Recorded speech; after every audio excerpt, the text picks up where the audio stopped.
நம்ம சேனலை பற்றி இன்னும் தெரியாமல் இருக்கிறவங்க கங்கை ஹெர்பல் கிச்சனை சர்ச் பண்ணிட்டு like, share, comment and subscribe பண்ணிக்கோங்க. மறக்காம பெல் ஐக்கானை ப்ரெஸ் பண்ணிக்கோங்க so that you get notified.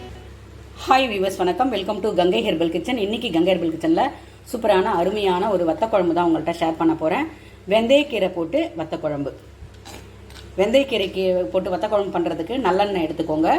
நல்லெண்ணெயை வந்து ஊற்றிட்டு இல்லை கல்லெண்ணெயும் எடுத்துக்கோங்க. ஜீரகம் தாளிச்சுக்கோங்க, பெருங்காயம் போட்டுக்கோங்க, கருவேப்பிலை போட்டுருங்க, சின்ன வெங்காயம், பூண்டு. சின்ன வெங்காயம் எவ்வளோ போட முடியுமோ அவ்வளோ போட்டுக்கோங்க. சின்ன வெங்காயம் மலிவாக தான் இருக்குது பாருங்கள், நிறைய சின்ன வெங்காயம் தான் போட்டிருக்கேன்.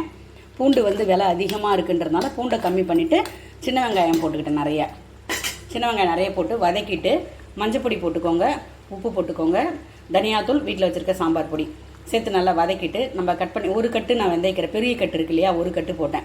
ஒரு கட்டு பொடி பொடியாக நறுக்கிட்டு அதில் கொஞ்சோண்டு சப்பாத்திக்கு எடுத்து வச்சுக்கிட்டு மீதியெல்லாம் குழம்புல சேர்த்து வதக்கிட்டு கொஞ்சமாக புளியை ஊற வச்சுட்டு கரைச்சி ஊற்றிக்கோங்க. ரொம்ப புளிப்பு வேண்டாம். உப்பு, காரம், புளியெல்லாம் சரியாக இருக்கான்னு பார்த்துக்கோங்க. அதை கொதிக்கட்டும். நல்லா கொதித்த பிறகு எண்ணெய் மேலே நல்லா பிரிஞ்சு வரும். பிரிஞ்சு வந்த பிறகு நீங்கள் வந்து நல்லெண்ணெயை, பச்சை நல்லெண்ணெயை ஒரே ஒரு ஸ்பூன் விட்டுட்டு அடுப்பு ஆஃப் பண்ணிட்டீங்கன்னா வெந்தயக்கீரை புளிக்குழம்பு இல்லை வத்த குழம்பு ரெடி ஆகிடும்.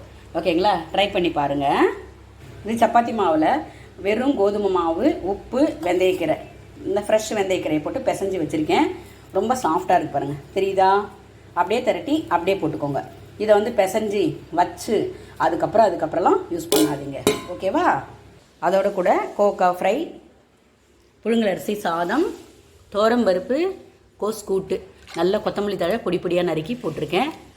இதோட கூட நீர்மோர். ஓகேங்களா? இதை மாதிரி ட்ரை பண்ணி பாருங்கள். ட்ரை பண்ணி பார்த்துட்டு சிம்பிளாக இருந்தாலும் ஹெல்த்தியாக சாப்பிடுங்க. எளிதில் ஜீரணமாகக்கூடிய உணவுகளை எடுத்துக்கோங்க.